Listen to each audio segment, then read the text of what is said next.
প্রতিদিন সকালে যার আলোয় আমরা জেগে উঠি, যার তাপ আমাদের বাঁচিয়ে রাখে, সেটাই আল্লাহর এক মহান সৃষ্টি সূর্য।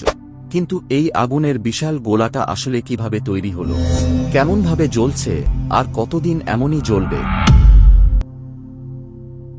প্রায় 4.6 বিলিয়ন বছর আগে মহাশূন্যের এক বিশাল গ্যাস আর ধুলোর মেঘ ধীরে ধীরে নিজের মাধ্যাকর্ষণে ভেঙে পড়তে শুরু করে। ভেতরে তৈরি হয় ভয়ঙ্কর চাপ ও তাপ। ঠিক তখনই সেই মেঘের কেন্দ্রে জ্বলে ওঠে আলো। এটি আমাদের সূর্য। একটি নবজাত তারকা জন্ম নেয়, আর তার চারপাশে ঘনীভূত ধূলিকণার ভেতর থেকে তৈরি হতে শুরু করে গ্রহগুলো, যার মাঝে একটি আমাদের পৃথিবী। সূর্যের ভেতরে প্রতি সেকেন্ডে ঘটে চলেছে কোটি কোটি পারমাণবিক বিক্রিয়া। হাইড্রোজেন পরমাণু মিলে তৈরি করছে হিলিয়াম।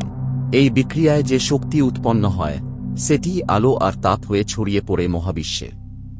এই শক্তি ছাড়া পৃথিবীতে কোনো জীবনই টিকতে পারত না।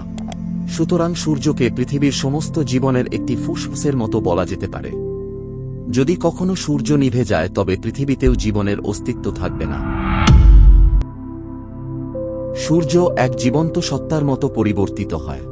কখনো তার পৃষ্ঠে দেখা যায় অন্ধকার দাগ, কখনো ঘটে সৌরঝড় আর প্লাজমার বিস্ফোরণ। এই সৌরঝড়গুলো পৃথিবীর ম্যাগনেটিক ফিল্ডে আঘাত হেনে তৈরি করে রঙিন অরোরা, উত্তর ও দক্ষিণ মেরুর সেই নাচের আলো।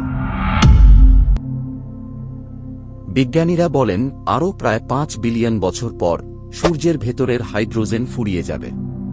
তখন সে ফুলে উঠবে এক বিশাল রেড জায়ান্ট তারায়, গ্রাস করবে বুধ, শুক্র, এমনকি পৃথিবীকেও।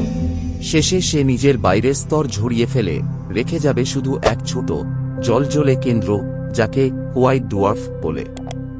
এই সূর্যই আমাদের মনে করিয়ে দেয়, সৃষ্টির প্রতিটি কণাই এক নিখুঁত পরিকল্পনার ফল।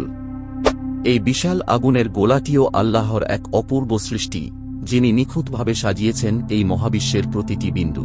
তাঁরই আদেশে সূর্য জ্বলে, আলো দেয়, আর জীবন টিকে থাকে পৃথিবীতে।